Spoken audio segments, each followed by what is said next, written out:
And good evening, everyone. I'm SWKSS Chief Damon Claud, and this is a severe weather update. This evening, September the 4th, 2025, 9:48 p.m. This evening started a little bit early. I originally scheduled this for 10 p.m. Figured I'd go ahead and get this out of the way. That way, I could go ahead and be reviewing stuff to put in the morning video for tomorrow morning. We'll have the update as soon as we get other information or new information in the overnight hours from the Storm Prediction Center for tomorrow. First off, I think we need to look at why this is all happening and taking place tomorrow. And we'll start the miles out here. This is the NAM 12 kilometer at 11 a.m. tomorrow. Here in Cadiz, we're going to be at 86 degrees at 11 a.m. tomorrow. That's actually going to warm up through the afternoon. Still 86 there at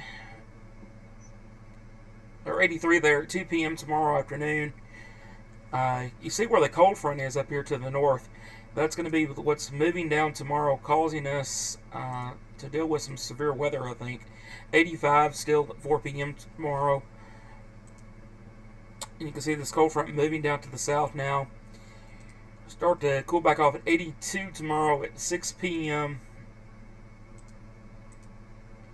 And the cold front smashes on through. Start coming in at 8 p.m. tomorrow here. We're down to 77 degrees here in Cadiz.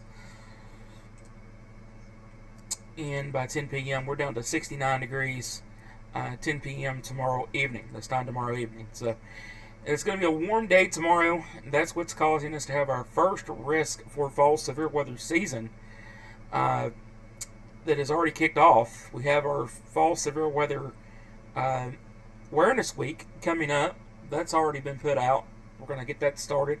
That runs into the first week of October. Last week of September into the first week of October. Let's go back over here to what we have from the Storm Prediction Center and all the latest information we have on this side, and then we'll run through the model data over there on Radar Omega on the severe outlook of stuff. So what we have here from the latest Day 2 outlook from the Storm Prediction Center, hot off the press this evening, we have a Level 2 slight risk. That comes down to about the Todd County area of central Kentucky. It runs back out toward the eastern Kentucky area. We have a Level 1 marginal risk covering pretty much the entire rest of the state of Kentucky, all of Tennessee as well. And the reason why we have Day 2 tornado risk, the Storm Prediction Center has us under a 2% probability of a tornado. That's a 2% probability of a tornado within a 25-mile given point of anywhere in this green shaded area. Could this be upgraded a little bit? I think we might see some upgrades actually tomorrow. Possibly more over in the eastern Kentucky area. We'll see what they do, but there's some model data that I was looking at, and we'll look at that here in a minute too, but I was looking at it before I started here, and it does look like there's a short window of tornado risk here in western Kentucky as well. So that could see an upgrade there if it's leaning more that direction in the overnight hours tomorrow. And then they'll continue doing updates through the day tomorrow as well as we get into the afternoon hours.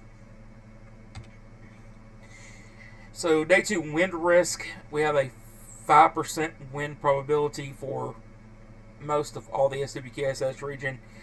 15% wind probability that comes over to the Todd County area.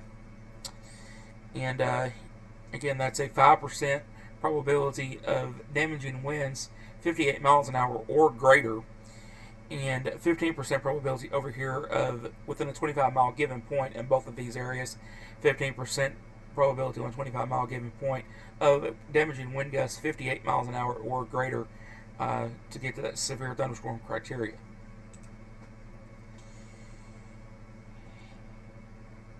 Hail risk, I've backed off a little bit from what I had it at yesterday, or earlier this morning rather. When I done that, this time of night I've started getting confused because I have to start talking about tomorrow, tonight, when I update everything. So, a little bit confusing for us, but 5% probability with a 25-mile given point of large hail. So that is something we'll keep an eye on. Not as concerned for hail as I am the possibility of tornadoes and damaging wind gusts. So, SWKSS Severe weather risk levels for tomorrow. Here, this is what we think here at SWKSS. Imaging winds below a medium here. We have a low risk of a tornado again.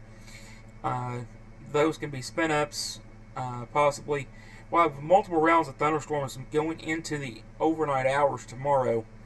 So, I don't think we'll be looking at severe weather all night. As we talked about here a while ago,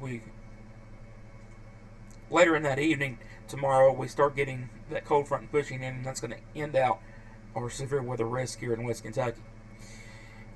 Again, large hail risk possible, and if storms do train over the same areas, could get some flash flooding that develops rather quickly and goes away rather quickly. We are in a drought here. We're going to talk about that momentarily as well before we go over to the models. Timing for tomorrow, September the 5th, will be late afternoon into the overnight hours tomorrow night. So don't check out of the weather. I know tomorrow's Friday, so don't check out of the weather tomorrow evening. Make sure that you have ways to get watches or warnings. Also, make sure you have multiple ways to get those watches or warnings if you head off to bed tomorrow. That way, if there is a tornado warning issued or severe thunderstorm warning issued, you're awakened and know about that tomorrow evening in the overnight hours.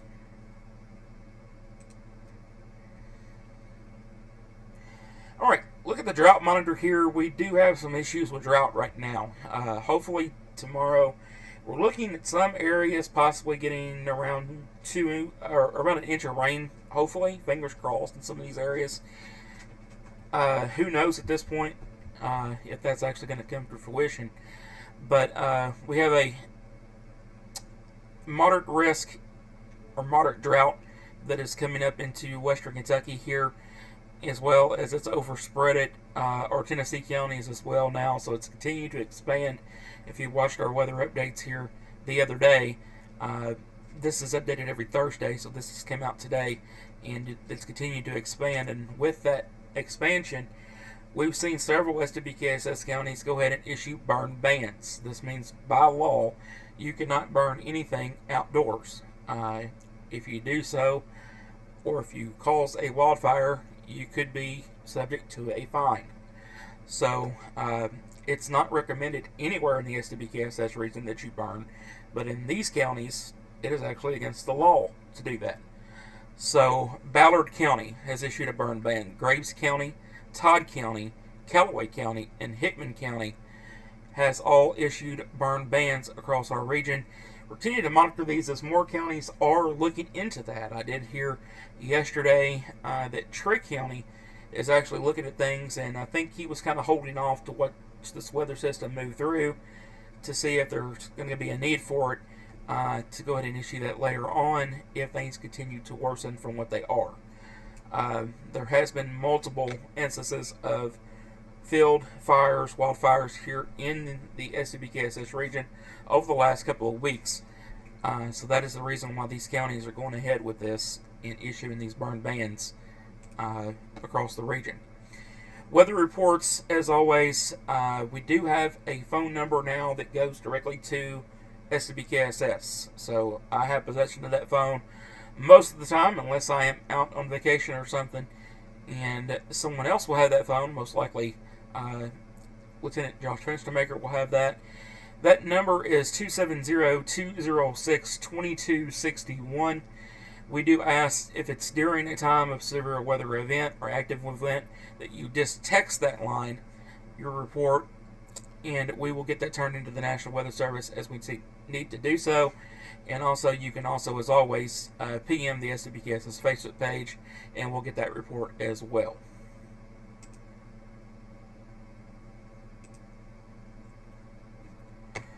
Why am I going backwards here? All right, here we go. Let's go to models. So let's turn this back over.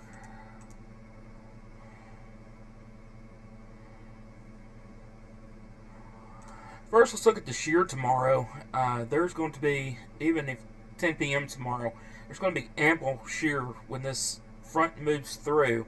We got cold and hot fighting each other, and that never ends out well in our region, especially for severe weather. So we've got ample shear, about 52 knots there of shear at 10 p.m. tomorrow evening. Let's go ahead and take a look at the rest of our severe weather things here.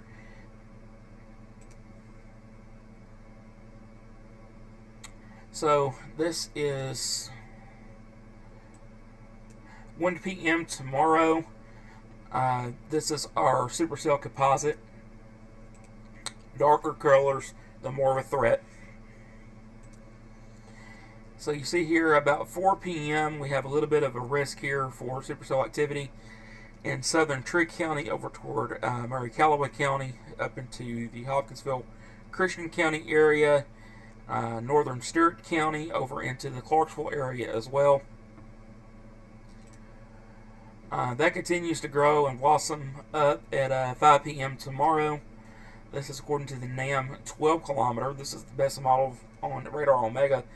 I run several of them for this event, and this is the one I kind of like the most.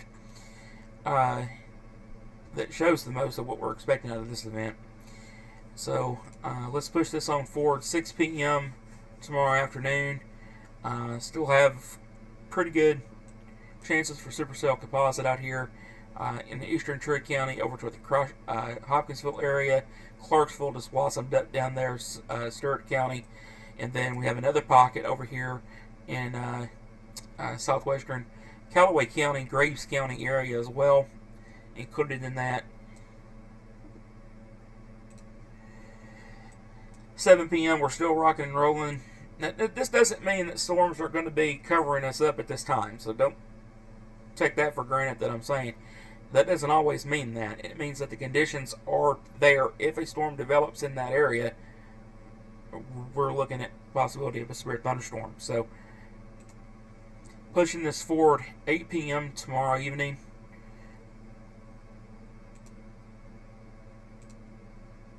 And 10 p.m. Kentucky, we are done. It looks like here at 10 p.m. It's pushing on down into the Tennessee area. That cold front's moving through, and our severe weather chances end with that. Let's take a look at the tornado parameter, and we'll back it back through. So 4 p.m. tomorrow pretty much matches up with our supercell composite. So that's what's giving me a good idea of how this is all setting up for tomorrow. Alright, 8 p.m. tomorrow.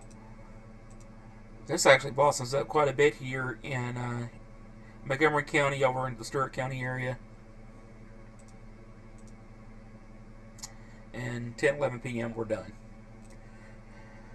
So I think a very short window here in western Kentucky as far as tornado threat goes. We will have the chance for supercells that can cause that damaging wind threat.